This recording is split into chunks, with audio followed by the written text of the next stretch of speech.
My daily life സ്റ്റോറിയിലെ ഒരു വീഡിയോയിലേക്ക് എല്ലാവർക്കും സ്വാഗതം. ഇന്ന് നമ്മൾ കപ്പ ബിരിയാണിയാണ് തയ്യാറാക്കുന്നത്. അതിനായിട്ട് 1/2 കിലോ ബീഫ് എടുത്തിട്ടുണ്ട്. കോട്ടയം സ്റ്റൈൽ സ്പെഷ്യൽ കപ്പ ബിരിയാണിയാണ് കേട്ടോ. 1/2 കിലോ ബീഫ് എടുത്തിട്ടുണ്ട്. 1 കിലോ കപ്പ എടുത്തിട്ടുണ്ട്. അത് നന്നായിട്ട് വേവിച്ച് കഴുകി വെച്ചിരിക്കുന്നതാണ്. നമ്മുടെ മസാലയ്ക്ക് വേണ്ട പൊടികൾ എന്തൊക്കെയാണെന്ന് പറയാം. മുളക് പൊടി വേണം. മുളക് പൊടി ഞാൻ കാശ്മീരി ചില്ലിയും അതുപോലെ നോർമൽ എരിവുള്ള മുളക് പൊടിയും കൂടെ മിക്സ് ചെയ്തതാണ്. സെപ്പറേറ്റ് വേണമെങ്കിലും എടുക്കാം കേട്ടോ. പിന്നെ കുരുമുളക് പൊടി എടുത്തിട്ടുണ്ട്. അതുപോലെ തന്നെ ഗരം മസാല എടുത്തിട്ടുണ്ട്. മഞ്ഞൾപ്പൊടി എടുത്തിട്ടുണ്ട്. മല്ലിപ്പൊടി. ഇത്രയും പൊടികളാണ് നമുക്ക് വേണ്ടത്. ഇനി നമുക്ക് തേങ്ങ നമ്മളൊന്ന് വറുത്താണ് അരയ്ക്കുന്നത്. അപ്പോൾ തേങ്ങ വേണം. ഒരു അരമുറി തേങ്ങ എടുത്തിട്ടുണ്ട്. പിന്നെ ഇതിൻ്റെ കൂടെ വറുത്തിടാനായിട്ട് കറുവാപ്പട്ട ഇതുപോലെ കുറച്ച് എടുത്തിട്ടുണ്ട്. ഗ്രാമ്പൂ ഉണ്ട്, കുറച്ച് ഏലക്ക ഉണ്ട്, കുരുമുളക് എടുത്തിട്ടുണ്ട്. പിന്നെ നമുക്ക് കുറച്ച് സവാള വേണം. ഒരു ചെറിയ സവാള അരിഞ്ഞതാണ്, കുറച്ച് ഇഞ്ചി ചെറുതായിട്ട് അരിഞ്ഞത്, വെളുത്തുള്ളി വേണം, കുറച്ച് ആവശ്യത്തിന് കറിവേപ്പിലയും വേണം. തയ്യാറാക്കുന്നതിനായിട്ട് നമ്മളൊരു കുക്കർ എടുക്കുക. കുക്കറിലാണ് നമ്മൾ ബീഫ് വേവിക്കുന്നത്. അപ്പോൾ ബീഫ് നമ്മൾ കഴുകി വൃത്തിയാക്കി വെച്ചിരിക്കുന്ന ബീഫ് ഇതിലേക്ക് ഇട്ട് കൊടുക്കുക. ഇതിലേക്ക് നമുക്ക് ആദ്യം മഞ്ഞൾപ്പൊടി ഇട്ട് കൊടുക്കാം. മഞ്ഞൾപ്പൊടി ഞാൻ ഒരു 1/2 ടീസ്പൂൺ ഇട്ട് കൊടുക്കുന്നുണ്ട്. മല്ലിപ്പൊടി 2 ടീസ്പൂൺ ഇട്ട് കൊടുക്കുവാണ്. അതുപോലെ തന്നെ മുളക് പൊടി ഇതൊരു 3 ടീസ്പൂൺ ഉണ്ട്. അത് ഞാൻ ഇട്ട് കൊടുക്കുവാണ്. നിങ്ങളുടെ ഓരോരുത്തരുടെ എരിവനുസരിച്ചിട്ട് നമുക്ക് പൊടിയുടെ അളവ് കൂട്ടി ഇടാം.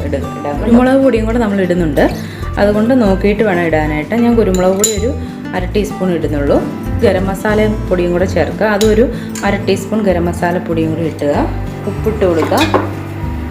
നമ്മൾ ഈ അരിഞ്ഞ് വെച്ചിരിക്കുന്ന ഈ സവാള ഇതിലേക്ക് ഇട്ട് കൊടുക്കുക. അതുപോലെ തന്നെ കുറച്ച് കറിവേപ്പിലയും കൂടെ ഇട്ട് കൊടുക്കുക. ഇനി നമുക്കിതൊന്ന് നന്നായിട്ട് മിക്സ് ചെയ്യുക. കൈ വെച്ചിട്ട് തന്നെ നമുക്കിതൊന്ന് മിക്സ് ചെയ്തെടുക്കാം. ഇതിൽ നമ്മൾ എക്സ്ട്രാ വെള്ളമൊന്നും ഒഴിക്കേണ്ട ആവശ്യമില്ല. കാരണം ബീഫിലുള്ള വെള്ളം മതിയാകും ഇത് വേകാനായിട്ട്. അതുപോലെ തന്നെ എൻ്റെ ചാനൽ ആദ്യമായിട്ടാണ് കാണുന്നതെങ്കിൽ നിങ്ങൾ ചാനൽ താഴെയുള്ള സബ്സ്ക്രൈബ് ബട്ടണിൽ ഒന്ന് പ്രസ് ചെയ്യണം. കൂടെ തന്നെയുള്ള ആ ബെല്ലൈക്കണും കൂടെ ഒന്ന് പ്രസ് ചെയ്ത് അതിൽ ഓൾ എന്ന ഓപ്ഷൻ ഒന്ന് പ്രസ് ചെയ്തിടുക കേട്ടോ.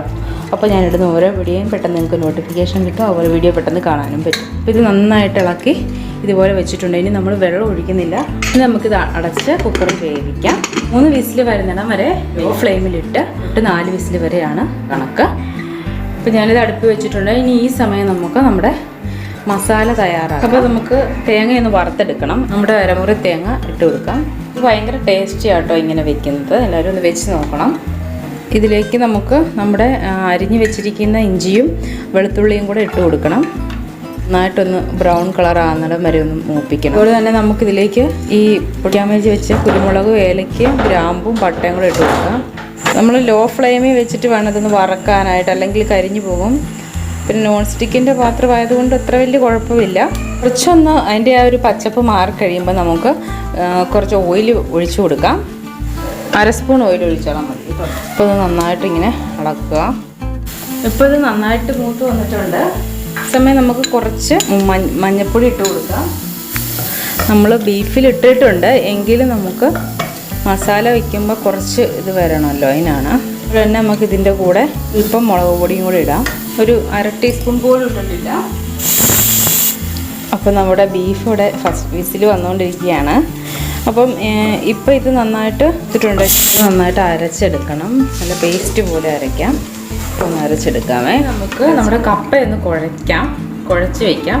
നമ്മൾ വേവിച്ച് വെച്ചിരിക്കുന്ന കപ്പയില്ലേ, അത് നമുക്ക് മിക്സ് ചെയ്യാൻ പറ്റിയ ഒരു വലിയ പാത്രത്തിലേക്ക് വേണം നമ്മളിപ്പം കപ്പയും ബീഫും കൂടി ഇടുമ്പം കുഴയ്ക്കാൻ പറ്റിയ ഒരു വലിയ പാത്രത്തിലേക്ക് വേണം നമ്മൾ ഇടാനായിട്ട്. അപ്പോൾ ഞാനൊരു വലിയ പാത്രത്തിലേക്ക് ഇട്ടിട്ടുണ്ട്. കുറച്ച് ഉപ്പിട്ട് കൊടുക്കുവാണ്. പിന്നെ പോരാന്നുണ്ടെങ്കിൽ മിക്സ് ചെയ്തതിന് ശേഷം നോക്കിയാൽ മതി. ഇനി നമുക്ക് ഇതിലേക്ക് ഒരു സ്വല്പം ഒരു 1/4 ടീസ്പൂൺ മഞ്ഞൾപ്പൊടി ചേർക്കുക.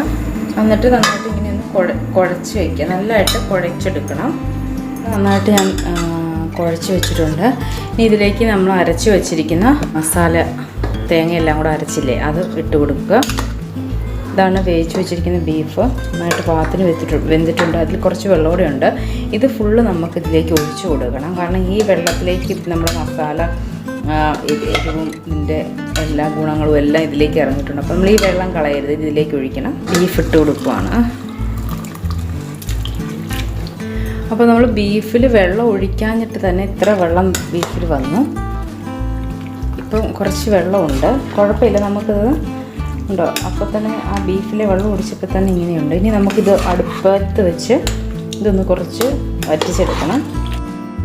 ഇപ്പോൾ വെന്ത് നല്ല വെള്ളം വറ്റി വന്നിട്ടുണ്ട്. ഇനി നമുക്ക് വാങ്ങി വയ്ക്കാം. കുറച്ചൊരു ലൂസായിട്ട് വേണം, ഒരുപാട് കട്ടിക്ക ആകരുത്. ലൈറ്റ് ഇച്ചിരി കുറവാണ്, കറണ്ട് പോയി. ഇനി വാങ്ങിയിട്ട് കാണിക്കാം. ഇത് കണ്ടില്ലേ, ഇപ്പോൾ വെന്ത് നല്ല അടിപൊളിയായിട്ടുണ്ട്. കോട്ടയം സ്പെഷ്യൽ കപ്പ ബിരിയാണി ഇവിടെ റെഡി ആയിട്ടുണ്ട്. എല്ലാവരും ട്രൈ ചെയ്ത് നോക്കണം, അടിപൊളി ടേസ്റ്റാണ്. ഇങ്ങനെ തന്നെ തേങ്ങ വറുത്ത് ഒന്ന് വെച്ച് നോക്കണം കേട്ടോ. അപ്പോൾ എല്ലാവർക്കും ഇന്നത്തെ എൻ്റെ വീഡിയോ ഇഷ്ടപ്പെട്ടവരൊന്ന് വീഡിയോ ഇഷ്ടപ്പെട്ടെങ്കിൽ ലൈക്ക് ചെയ്യണം, ഷെയർ ചെയ്യണം കേട്ടോ. അതുപോലെ കമൻറ്റ് അറിയിക്കണം കേട്ടോ. അപ്പോൾ നല്ലൊരു ദിവസം ആശംസിക്കുന്നു. Bye bye, take care.